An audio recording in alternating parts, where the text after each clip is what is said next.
Welcome to the IIBA Tampa Bay, Florida chapter. This is our study group for January 9th, 2025, our 146th class. We have our classes every single week on Thursday nights, and you are welcome.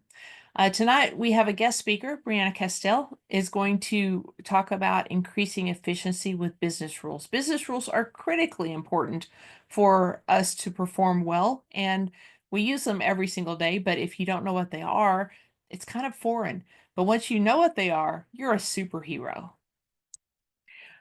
My name is Thea Soren. I am the president of the IIBA Tampa Bay chapter. I'm also the vice president of career and professional development. All that means is it's my job to help you. So it's your job to reach out to me through LinkedIn and let me know what you need. I'm also the founder of the BA Force Multiplier Movement. I'm one of the authors of the Business Analysis Body of Knowledge and one of the authors of the Business Analysis Bridging the Gap Between Industries. We've put out one book. We're working on our second 12 industries to help give BAs a leg up as they enter a new industry. We like to celebrate the wins. These are the folks that have reached out to say that our study group has helped them earn their certifications. We're very excited about this because, as you know, we don't charge money for what we do. We do this to help people, and we help people. So if we've helped you, please reach out to us and let us know. We'd love to add you to our wall of pride and just know that we're doing good work here. Oh, I'm sorry. That's my passing. I was able to get higher than standard on 4 of the 6 sections, which was pretty cool because I'm going to be honest with you. I took the test. I did the proctor test for the first time in my whole life. I took the test and I failed it. And then I came back a week later and this is what I got. And if I can do that, you can do it. It's not going to kill you. Okay? Our board of directors made up of wonderful people that are here to help us facilitate this chapter, working on the website, helping reach out to local universities, things like that. We are very, very proud to have these people on board, and I want to recognize their efforts. Our mission here is to equip business analysts with knowledge, tools, and support needed to excel in their roles through targeted training, mentorship, and fostering a professional community. We empower business analysts to drive impactful decisions, collaborate closely with stakeholders, enhance organizational efficiency, and elevate the practice of business analysts. We are the Tampa Bay IIBA. We have members from all over the world, and we are very proud of that. If we can serve you, we don't care where you live. We want to be your chapter. If you have a chapter that's close to you that you can meet in person and they serve you, great, be with them. But if you don't, we're happy to be with you. We give you the study group every Thursday evening from 7 to 8 p.m. Eastern. We also give you meeting recordings on YouTube. And right now, as you said, no, we have 140 something meeting recordings. It is miserable to try to wade through those to find what you need.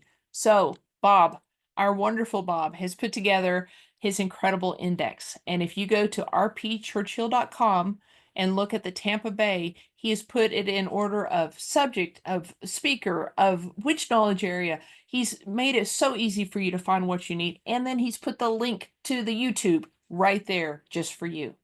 Our website that has all of our events and all of our associate events is at TampaBay.IIBA.org. We are working on getting that updated even better and better. We are putting some of our different organizations' website events on there as well. So keep watching that to stay apprised of what we're doing. Our study group advisors are Bob and Esther. We sincerely appreciate them participating and being our advisors.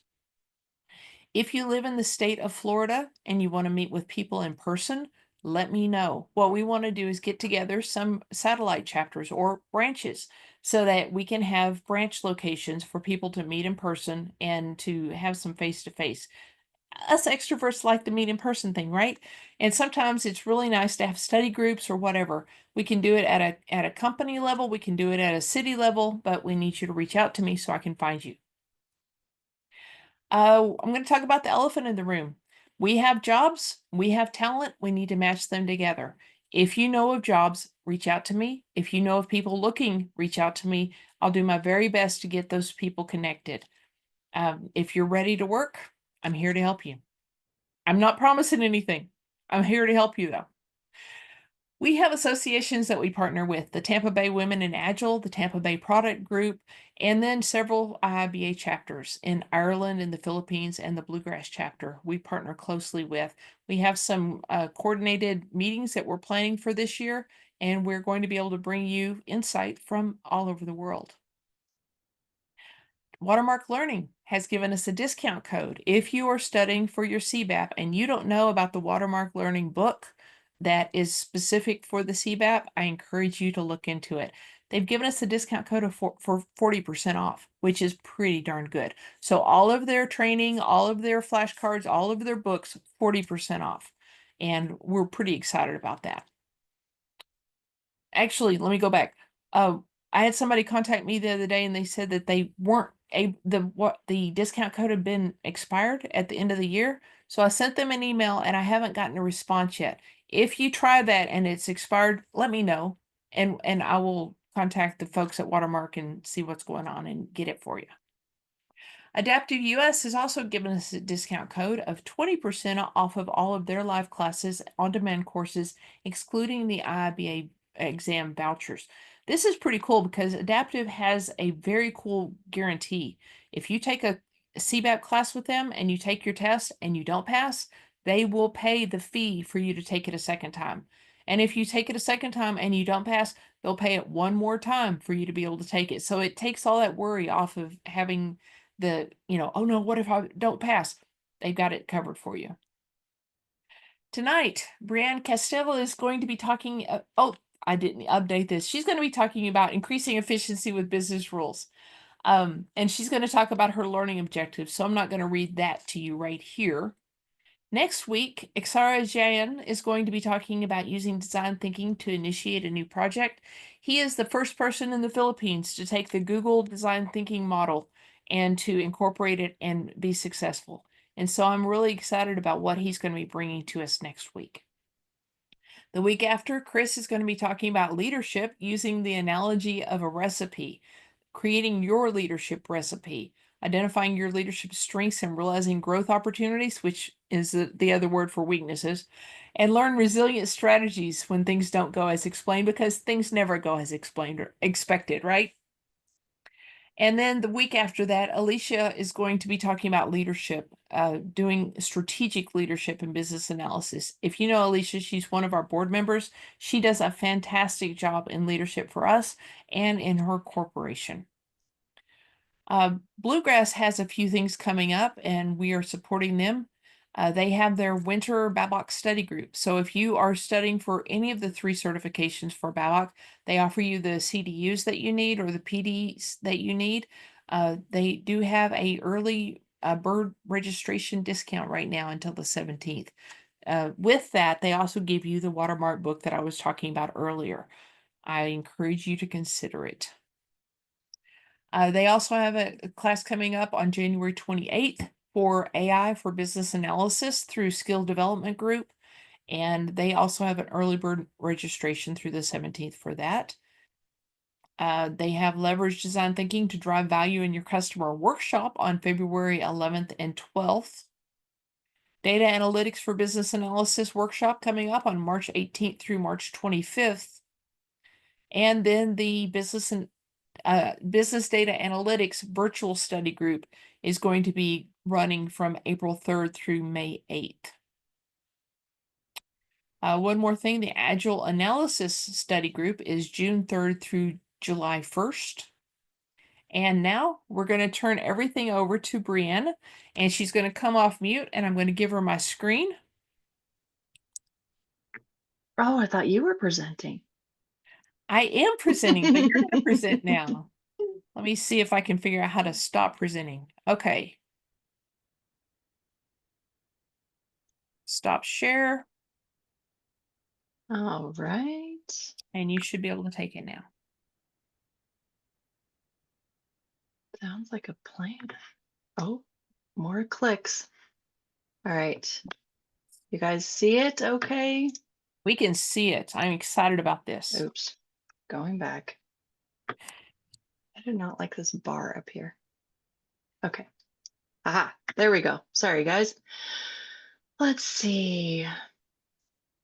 I will start here. Hello to all. I just wanted to make my screen. I'm sorry, I'm taking a minute so I can see. I like seeing people when I talk because, I could talk to a mirror all I want, but I'm kind of sick of doing that. So I like seeing your guys' reactions. Hopefully good. Anyway, as she said, I am Breanne Casteel, and I'm going to be speaking about efficiency, increasing efficiency with business rules.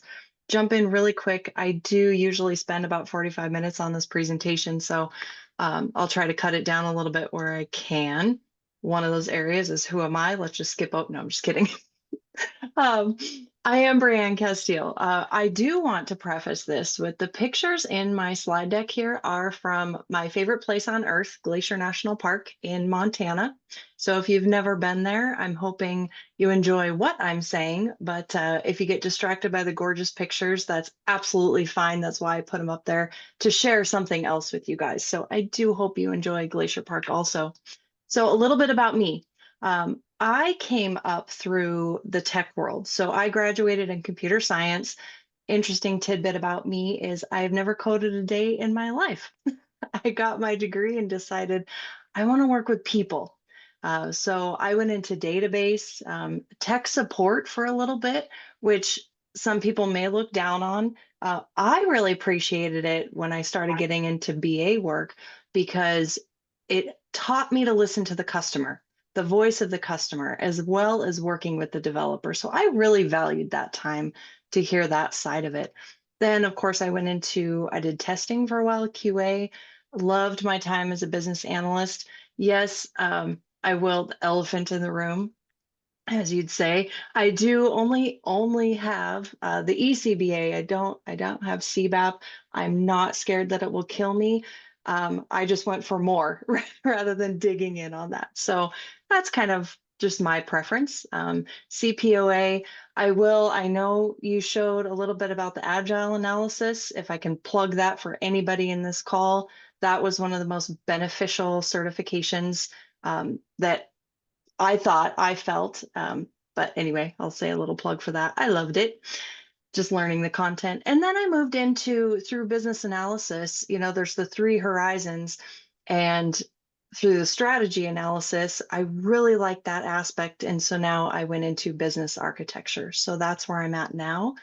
A little plug, I think we're going to be on speaking about business analysis to business architecture later on this year as well. I'll come back and hopefully share with you guys a little bit about that. So that's where I am. And I see there's chat coming in. I'm sorry if there's anybody that wants to just pipe in and ask questions or whatnot, please feel free. My screen isn't that big, so I can't read it as I go. I will manage the questions on chat for you. Awesome. Thank you. Okay, so jumping in, how I hope this session will help you. I'm not a fan of agendas, so I'm just hoping this is how it will help you. What I'm going to do is I'm going to explain a case study that did result, spoiler alert, in increased efficiency. It's why we're here today, from having these business rules elicited, defined, analyzed, and documented. That's a lot. It's a mouthful. But components I'm going to cover is I'm going to take you from the beginning all the way to the end of this case study. So at the beginning, what were some of the challenges without having business rules? Maybe you guys can relate to some of those.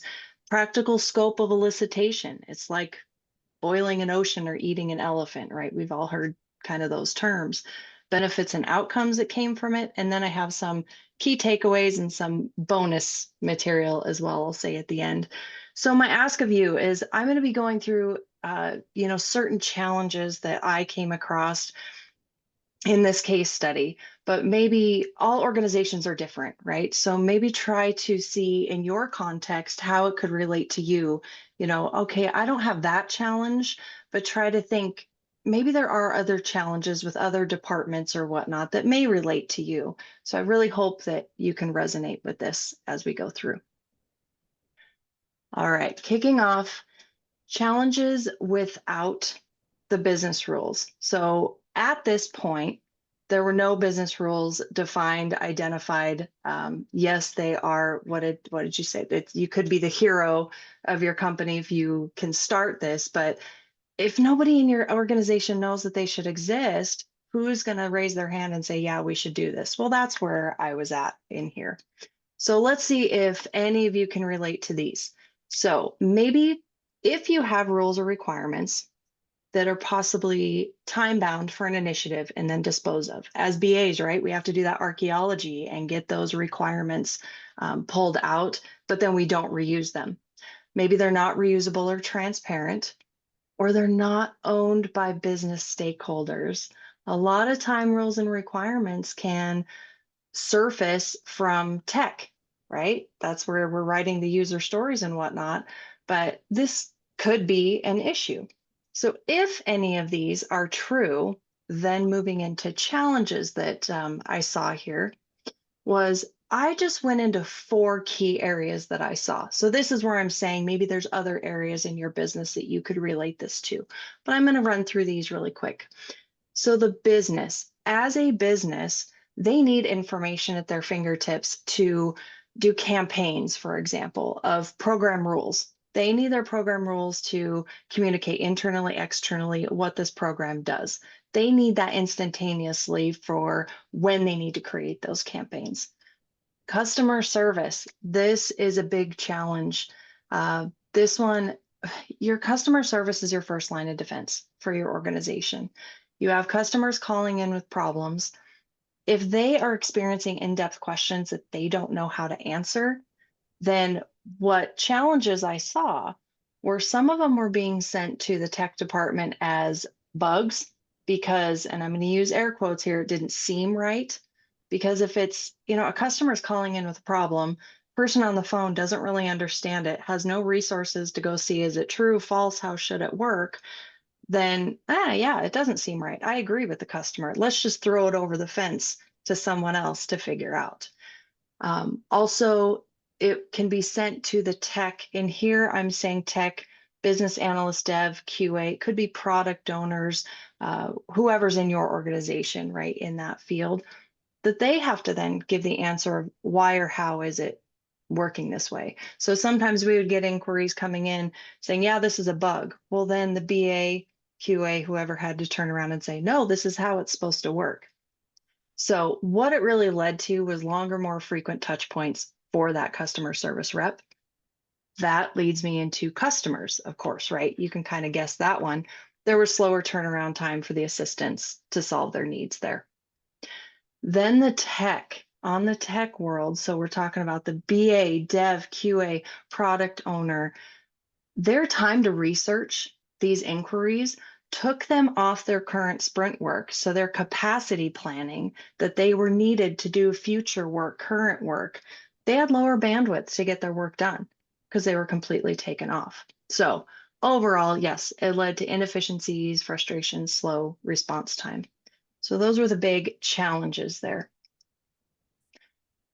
Now, what are business rules? For anybody that hasn't really worked with business rules before, this isn't a training on what they are, but what I want to share is what business rules promise.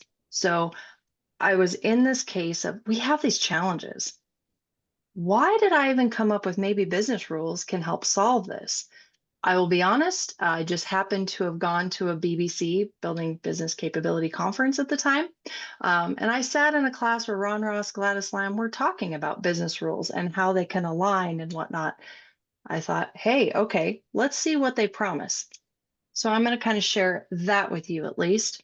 So the knowns. From that class, I was able to hear business rules do have standards and formats. They're not just a one for all, anybody can do anything. They do map with process requirements, information, concepts, and more. In so doing that, they aid in building superior business solutions. So if you think that using your processes and requirements, how it all aligns and is it doing what it should? Why does this requirement exist for the business? That's where business rules come in. They align to that. And then another known of business rules was that you should elicit and analyze with the business if they are owned by the business. Okay, that sounds good. I love sitting through a good session, right? Learning. But what does that mean for me? So the unknowns, I think, a lot of analysts do cost versus benefit analysis, right? So I pulled that in.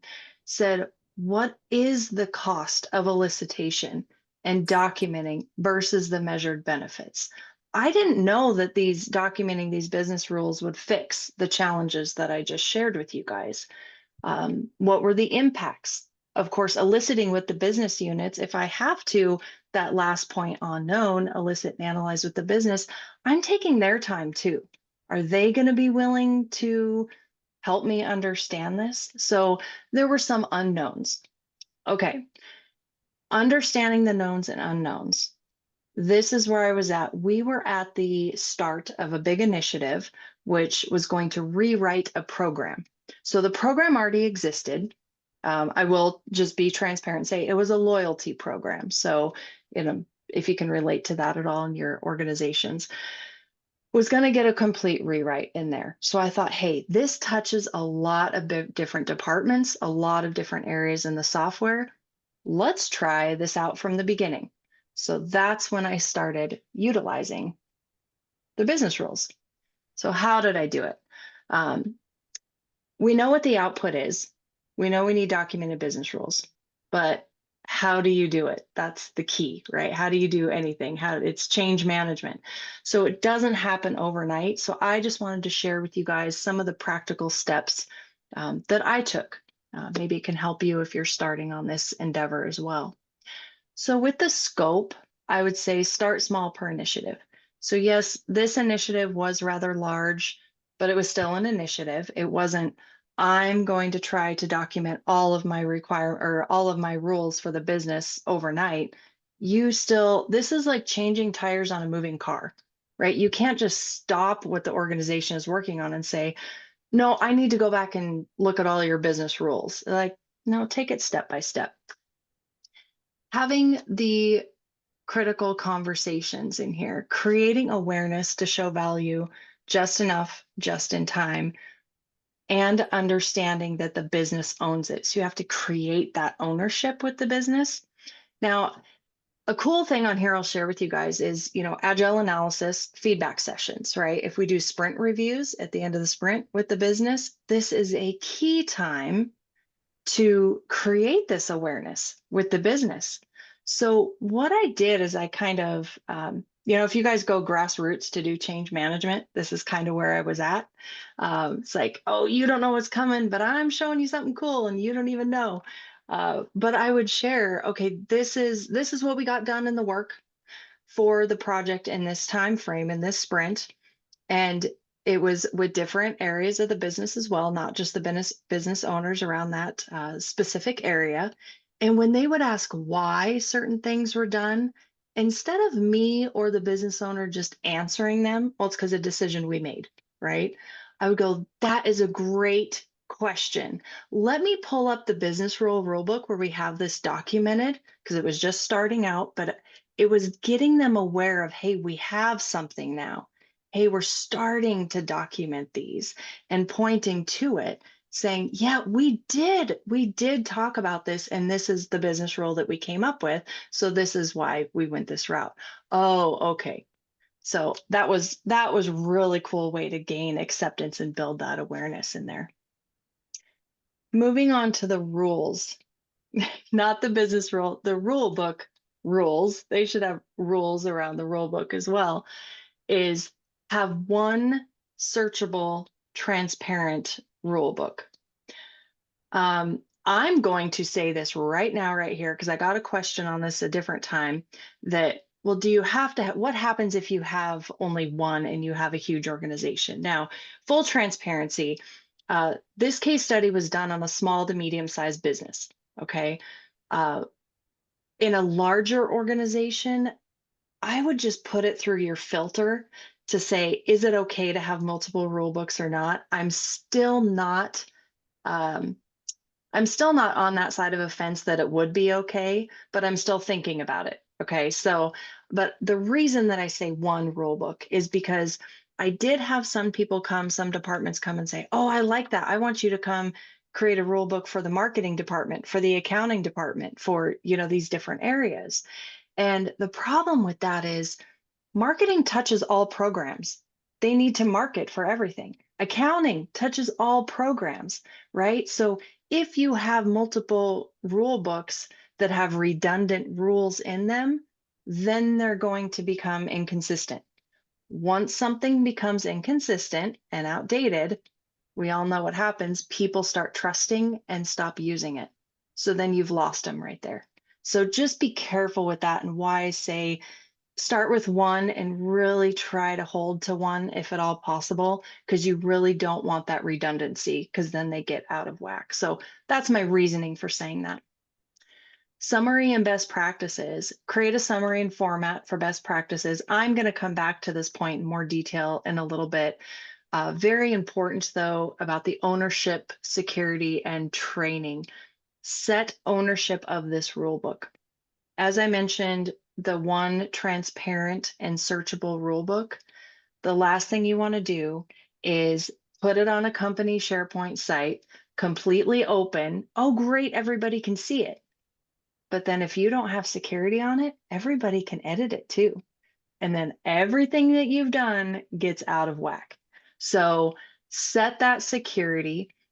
I like to say here too, as analysts, we have that mindset to go, okay, if somebody reaches out to me and says, we need to change this business rule, we stop and think first, going, what are the impacts of changing this?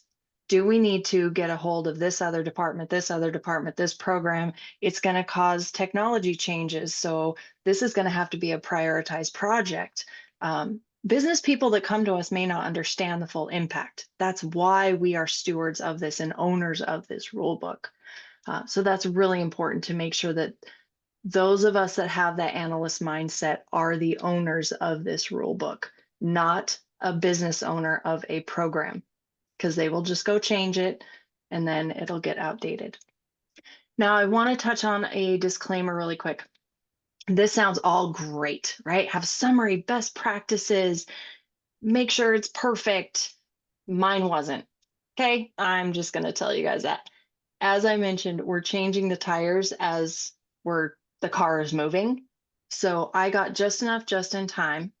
I didn't I didn't follow the best practice to begin with. It was a Word document that was bullet pointed. From what I heard, it was accurate, absolutely accurate, but it was not in the best format. So I'm going to come back to this and where we should circle back on this in a little bit, but I just like to be transparent. Don't feel that you have to be perfect out of the gate. Just have a plan. Okay, I spoiled it. That was a little bit of spoiler alert there. Benefits and outcomes. Okay, moving to, we know the challenges, we know the steps. Once this initiative was completed, so this was over a year-long initiative. Yes, that was the best that agility could do, sorry to say. But after this long initiative was done, I did my own feedback session, right? Because remember all of the unknowns that I had, the cost versus benefit analysis, if it was worth the impact, right? I had a lot of those unknowns. So before I knew this was something we want to continue forward with, I wanted to circle back and do that feedback session. I did that through a survey. So at this point, it was deployed. Business people, IT people were in the new program, running with it, using the business rule book, referencing it as needed. So now I reached out to them with a survey, and I'm going to share some of these survey results. This is not me and what I was hoping people would do. Of course, it was just a survey asking blunt questions. Okay, benefits uncovered. Business architecture, I didn't have an associated challenge with business architecture because it really didn't exist in the organization before this project was done. This was something added during and after. So, but this is something I wanted to share with you guys too. The power of having your business rules, business owned business rules documented, even at the level of strategic business architecture, was at that time we had somebody, a partner, come in that wanted to partner with our business surrounding this loyalty program. And without having these business rules documented, what happens a lot of times is, oh, it looks good on paper. Yeah, I think our companies will jive. This will be a good partnership. And then maybe you learn later it wasn't that great of a partnership. What having these business rules helped us identify was data integrity for this program and the customers in this program. That was a sticking point between the two, our company and this other company. And so we were able to have these conversations going, okay, who needs to change what? And will we? And it came down to we couldn't match on the data integrity and hold up to the standards that we wanted in these business rules. So we didn't even partner with this group. That's fine because we figured it out right away because we'd already had the tough conversations and we already documented it. So it's very, very helpful. Okay, business benefits. The elicitation and validation of the rules with the business really opened their eyes to the business owns these business rules. And I hope your business is already there, that they know that they own some of the information, the rules, the requirements. But the situation that we were in was they thought technology owned it all. So I know we kind of want this program to do this, but you guys tell me what you can do. It's like, no, we're going to step back. What do you need it to do? As a business, technology can enable the business. That's what it's there for. A business exists to provide goods and services to a customer. Technology enables that. Technology doesn't exist on its own to provide that, right? So the business owns it. So that really helped open their eyes. Let's see, the impact. Oh, yes. The business, when I was mentioning that they would need the campaigns, they needed that information right away to be able to share internal and external information. The feedback that I received from the business where the communication teams could find what they needed, their information immediately as needed to write the content from. So the time it took to craft their campaigns, the campaign management, lessened. They were able to do what they needed a lot quicker with a lot less effort. So that was a positive benefit. Customer service. Remember, this one was customers were getting those in-depth questions. If they couldn't answer it, they may be sending it over as a bug or for research. Benefit here that I heard was in-depth questions were researched on the initial call with no further escalation needed. Now, there were still some escalations, but on just the questions that they were able to answer, they were able to answer that on the initial call. So, which leads into the customer. Of course, if you think about the customer journey, which is really big to businesses, that's why we exist. It turned, from a frowny face to a complete smiley face there because they were able to get their questions answered. And a really important part here that I learned was I was not just told that customers could get their responses more timely. In addition to that, they were able to receive further training. So this is like positive upon positive. So not only is our customer service rep able to go, yep, this is why it's happening and this to do it, because they knew why, the business rules surrounding it, they could provide the training and understanding for that customer, which was a huge benefit.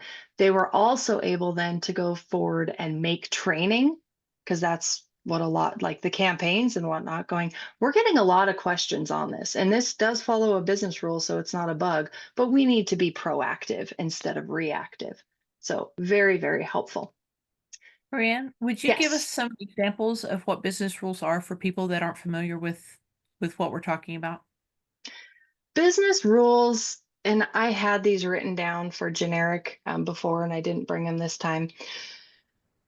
Business rules are the why of requirements. Mhm. So if you want to think of, an airline, if, you need to take an airplane to travel from AB, maybe Delta has a business rule that I'm drawing blanks right now. An an airplane must be available to transport passengers from A and B, whatnot. It's more high level. It must, it may not. It's plain English. It is a contractual statement, if you will. Whereas requirements, which a lot of us kind of deal with, align to those rules to say, Okay, well, in order to transport patients, I'm sorry, customers from point A to point B, maybe we need to have 5 flight attendants on this flight. Well, that may change more frequently. That's not a business rule because at any point in time you could say, well, I'm sorry, let me back up a little bit. The rule would be there must be a flight attendant on every flight. Okay. Well, the requirement then would be the flight attendant, how many flight attendants you may need, or the flight attendants must arrive 30 minutes ahead of time, or, more um, calculated is the requirement of how do you then deliver on the business rule? So does that kind of make sense? Yes. Yes. Okay. Sorry, I didn't have any in my pocket. I usually have them in my back pocket, but That's okay. I just want to be sure everyone understands what a business rule is as we're talking about the benefits, especially as you talk gotcha. about business rules affecting going across departments. If it affects 3 departments, no wonder they have to align before they can make changes. In order to, um, let's see, before you get any new software technology, you must incorporate sourcing or the accounting department or whoever it may be. That's a business rule, right? Hmm. Okay, well, who needs to be in the room? It's, those are really high level, even business Right. ones. So Right. awesome. Let's see, tech people, the BA, Dev, QA, whatnot, of course, they had their decreased capacity, their bandwidth, because they were taken off on escalations. And their feedback was the escalations did decrease, as we just heard previously. And there actually contained issues that led to fixes and enhancements. So, like I said, escalations didn't completely go away 100%, but the ones that were escalated really made a difference. Then they had an impact that it was something we need to take our time on and move forward on. So, that was some of the survey.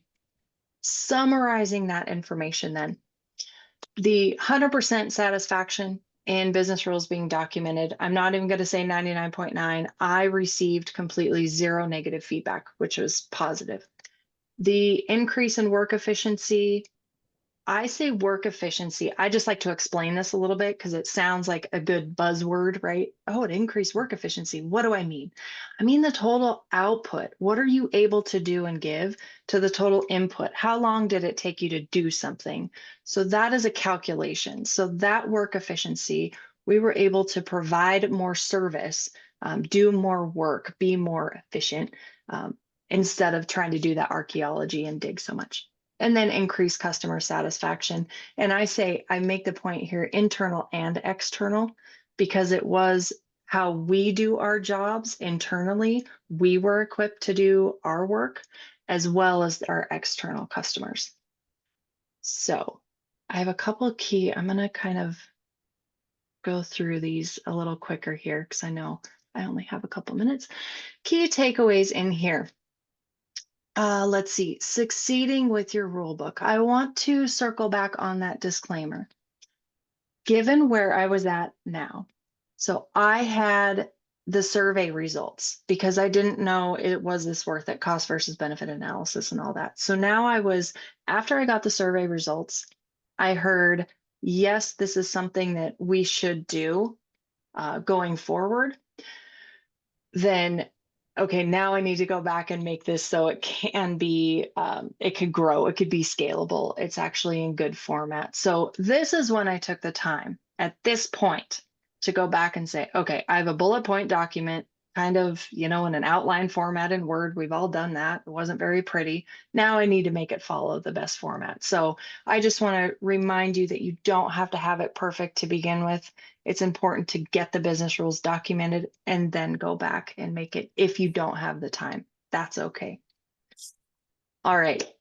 So the key points that I wanted to circle back on have one searchable, transparent rulebook, of course, ongoing maintenance through analysis and tracking the changes.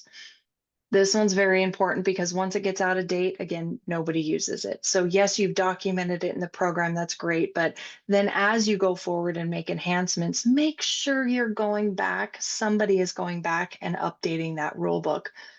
so it does stay up to date. Starting small and continue to grow through per initiative and program. That was the scope that we spoke about. Continue training and collaboration among rulebook owners. This was a really important one that at this point I knew, okay, I can't do it all. One person can't do it all for the whole organization. That is something that's used. So then identified ownership, which I'll talk about in a minute as well. Define those owners and train them. I actually set up a COP for the rulebook owners to say, okay, we're going to come through, and then we could stay on the same page going, okay, what are you working on? What am I working on? Oh, we may overlap here on these set of business rules. It's just a way to stay in collaboration with the key people that are managing that. So it's not a bad idea to set up that community of practice for that group of people. Building awareness company-wide, of course. Transparent use. Again, I can't say it enough that it should be transparent. Just because the analysts or whoever you have working on this owns it, it becomes so valuable once the whole business can view it. Once they know to go and look for it, then they're not coming to you for all of the questions too. They can enable themselves. And then track your wins and your feedback. This is a big one. I will be honest, once I got these survey results back, I put together a presentation and I delivered it internally in the business so they could see other departments weren't touched by this program update, right? So they were able to see what we were able to do and the benefits that was received off of it. So don't assume the whole business understands. But if you can track your wins and get that feedback, I actually had specific quotes from people that I shared on the internal presentation so that it carries clout, right? When they can have tie a person to the quote. So I really advise you to do that. And then summary of format and best practices, which leads me into what I've added recently, bonus deliverables. When I first presented on this at BBC, the major question that I have and why I will try to go through this quickly, but why it's lengthened my presentation is, can you share your rule book? Can you share your summary of best practices and format? And I guess I assumed, we're all analysts, we want to dig in and do it, but sharing is caring. So I want to share what I have with you guys to hopefully maybe spur you guys to be able to take it and run with it. Do need to do a disclaimer. If nobody has heard of Ron Ross, please look him up. He is the magician and the master behind all things business rules. I can send, links to his books that I've read, but all of this information that I'm going to provide to you, the definitions, the best practices and format, I did not write this. I reached out before I'm presenting this to you to ask for permission from Gladys Lam and Ron Ross to say, hey, I summarized your content. Can I share this out? And they just loved that it was being done. So I have permission to share it out, but I do want to tell you, I may sound smart, but I'm not that smart. And these are not my words. So give credit where credit's due. Okay, this is a lot. I don't think you have to take screenshots. You can if you want, but I can send over this PDF too to you to share out to your people if you would like, just so you can come back to this. So don't feel that you need to read every single word. The big idea to these next 3 slides here is I had these 3 sections in one just Word document for myself. And I came back to that every single time I had to update this rule book because you're not in it every day. That's not your job, right? But when you do have to go and update it, it's really helpful to have this summary. And that's why I created it for myself. So exactly your question though, what is a business rule, right? I had this in my summary to come back to so that I could remind myself going, okay, I had this bullet point. I talked to somebody and this is what I have. Is this a business rule or is it a business requirement? And I would read through these 2 to see which line did it map to. So we kind of already went through, the differences that the requirements, you know, say how you actually implement a business rule. A business rule is under business jurisdiction. I won't read all of this information, but There are definitional and behavioral rules. This is really good to understand. Some as it has to be a certain way, and other business rules come out and say, you know, yeah, you must not do this, but then programmably, if somebody does this, then we're going to put up an error, right? Something happens. So that kind of leads us into the requirements of then what do we have to do if somebody breaks this rule? It's great, great practice to have these rules and be able to see the requirements. Okay, yeah, what if? What if because people will always break it, right? We all know that. So, anyway, won't read over a lot of this stuff, but I'm just saying I had these just for myself to come back to and remind myself. Okay, the second of these slides is the best practices. This is just bullet point format to remind myself, yes, it should be in business terminology. Yes, it should be a complete sentence. Do not start with if and when and have, the crud in here and have calculations, all of these sorts of things. Again, you don't have to read these right now. We'll send it out. But it was just good to have. Again, these are all summarized from his references in here. This one is the most important for me. This format. So this is just a table. This one helped me going, okay, I have this sentence that I have pulled out from people. I want to put it in the right format. So is it, and I just went through where is this along here? Is it something is required? Is it conditionally allowed? Like he has put it in sections for us and said, okay, we'll use this terminology. It must do something. It must not. It must be performed when. Like he's giving us the formula, if you will, to how to write these statements to be very precise and clear. So this information right here was what I use the most out of these three slides. So hopefully that can help you guys there. And then quickly moving into the rulebook template. Now, I know this looks like an outline, and it was. I did think about pulling this into like Confluence. You could probably do that, whatever format looks good for you. But the couple of the main points that I want to pull out on here is you're going to see, let me see if you can see can you see my cursor in here? I hope so. Yeah. Okay, Yes, we good. can. So the ownership right at the top is really important. Don't make people search for who they need to go talk to if they have an update or a question. Put your names of the owners and titles, whatever you need, at the very top of the rule book so they can find it. And this rulebook template is not by Ron Ross. So if it looks, sorry, like crap, it's me. It is not on him. So I just want to preface that this was how I put it together and some of the things I learned from this template. Have a table of contents. Of course, it's going to get rather large, so having that quick reference point is really, really helpful. Now, the outline format, program one, I broke it out by programs because that was the easiest way to understand that I would not have redundant business rules in here.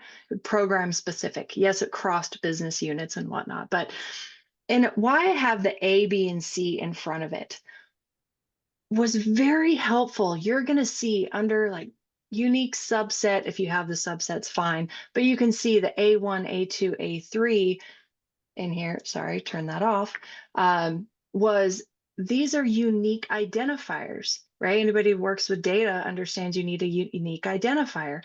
I would pull these into my user stories.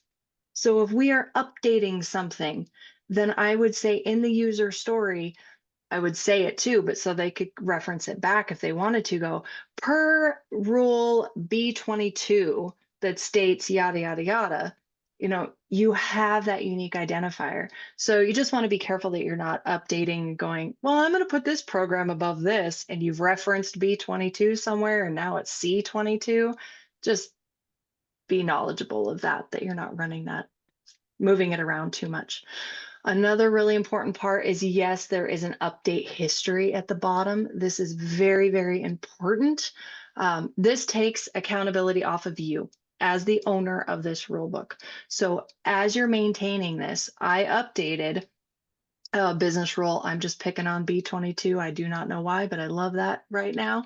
So I updated that one on this is what was updated. This is the business under author. I would actually put that, yes, I updated it with and who was the business owner and the date, right? That way, if another business person came to me, because my name is on the document and says, I thought it worked this way. Why does this business rule say this? Well, I talked to so and so, and this is why it was changed. Maybe if you have further questions, we could set up a meeting with so and so or whatnot. So it really takes it off of you for people going, why are you updating these rules? You know, so very, very important and helpful. One other last point before I try to take some questions is you're gonna see the requirements in here. I left this in just to show you guys you don't have to track your requirements within the rule book. However, remember how I said at the beginning, I was just keeping a bullet point document, completely transparent. There were requirements mixed with rules up until the point that I could go back and say, is this a rule or is this a requirement? And then I was able to differentiate the ones. However, these requirements were important enough to be transparent with the business. So I didn't feel like I wanted to delete it. I actually kept it on here. It doesn't hurt anything. It's just more to maintain. So keep that in mind. But I kept them in there because requirements are linked to one business rule. So it is a one relationship, right? A requirement isn't related to multiple, otherwise it's not a succinct requirement. So you can have it in there if you want to, but I just wanted to be transparent with you guys if that resonates with anybody that I didn't do it all the time. I didn't make all the requirements on here, but if it was important enough, then I kept it in, is all I'm saying. So it's not something you have to do. Hopefully I didn't muddy that up a little bit too much for you guys. I think it's But great. I like the idea of putting now, in requirements that add clarity to the business rule, just to provide extra explanation if it's confusing to somebody. yeah, because remember, requirements are how we implement a business rule.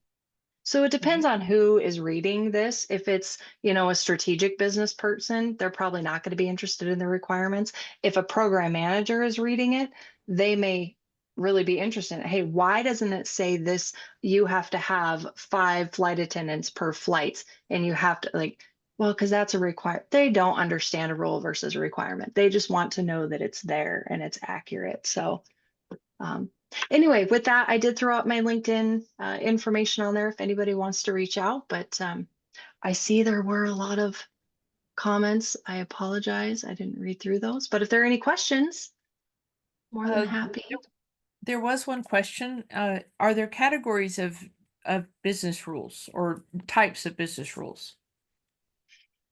Hmm. I don't think so. A business rule is a business rule for the business sake. Okay. And I know, and I see that that's a good question because where I'm thinking is, yes, there's types of requirements. There's a business requirement, there's a functional requirement, there, different levels of requirements, but business rules there's only one level, and it is at the business owning level. Okay.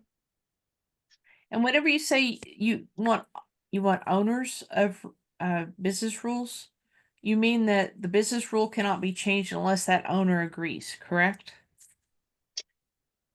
I, I'm a stickler for terminology, so I wouldn't say agrees. I would say has analyzed. So Mm-hmm. has worked with that business owner and associated the impacts and yeah. Okay. And the impact could be, hey, this business rule really doesn't touch anything. It's just kind of informational, maybe for marketing campaign sake. Uh, maybe there's no impacts. But you've analyzed that and you could go, okay, yep, let's just go and change it. There's no impact. Others could be, we need a project. So, Okay. Are there any other questions? I don't see anything else in chat, but you're welcome to come off mute and talk. oh, please do. I'm just trying to think about the complexity of the one business rule. If you could have some examples which we can read through, that would be helpful. Because I'm the one who asked about the type of business rules in the previous project. We have written some business rules. I was part of insurance project. So for us, simple business rule which we were having is like validations rule, like where we were validating that if user input if user input the date of birth less than 16, will not allow him. Something like that. So I was the one who was trying to relate the type of business rule. Can you say that again? Because I would classify that as a requirement, but I'm trying to think of a business rule that would relate to that. Can you say that one more time for me? So let's say you have a date of birth field, right? So we had a business rule that if customer is typing the date of birth less than 16 year, will show some validation. So we have something that with starting with if, the condition and the outcome. The system should do that. So these Yep. kind of business rules I have drafted in my previous project. So that's why I was thinking, okay, what kind of more type of business rule and how complex it should be. Yep. Hearing that again, I do completely agree with you. That is a business rule. Um, I wouldn't say if, it's six, so, but I would take out the number. I would say, there's validation. There must be validation on this field. Okay. Yeah. That's your business rule. Now the requirement is, so what is that validation?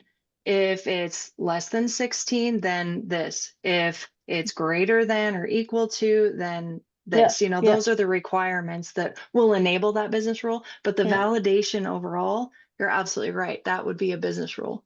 So if I would use your format which you were showing, the first thing like which you said X, let's say X, the age is X, and you have some conditions, right? So that requirement maybe would be part of that conditions, Hmm. right? Yes. Yep. Yeah, I think Thank I you. went too far, but yeah, you could list out, the program rule, and then the requirements underneath it. Absolutely. So it's in line. That really makes sense in that context. I really like that example. Thank Yeah, you. so that is like a constant. What I understand is it's a constant that age of the customer should not be below 16. So what I would formulate as a business rule is the policyholder should not the age of the policyholder should not go below 16. So that would be the generic statement. How what should be the age for the policyholder? So it's a like high level sentence of how would you define like so that's what I understand. Like we can say that the customer should have a must have age less than 16 for the policy. And Yeah, exactly the I would. Absolutely. numbers and the conditions are the constraints or the logic or the requirement that is following to that business rule. Yeah, one thing that I Absolutely. learned, sorry, I just want to pinpoint on that number though, is one thing that I really learned from Ron is that if it can change, like if you're saying it will always be, it's a legal requirement, it will never change from 16, go for it. But if it is a number or something specific that you could see potentially changing more than once in the future, be careful to not put that in the rule. Put that in a requirement. Put it that it needs validation, like you were talking about in the rule. But if it's a legal thing, it's probably not going to change. So you're going to be safe. So just kind of think about the numbers that way. I'm sorry. That's all right. I would think of that totally the opposite way. So saying you have to validate on age from the point of view of a system design parameter or whatever, that'd be a requirement. And the modular value you insert into that is the business rule. That's the thing that can change. So, business rules might be where you route something based on certain characteristics, certain thresholds for either doing or not doing, or allowing or not allowing. times when you age, when things must happen or when things can happen. All those the mechanics or the situations or the requirements, but the actual thresholds, the actual parameters that govern it, those would all be rules. That's the way I think about it as an architect and analyst. So Ron Ross suggests that business rules are set so that they shouldn't change hardly ever. And if it's something that can change, it turns into a requirement instead. But you're saying that you think it should be the opposite way, Robert? Right.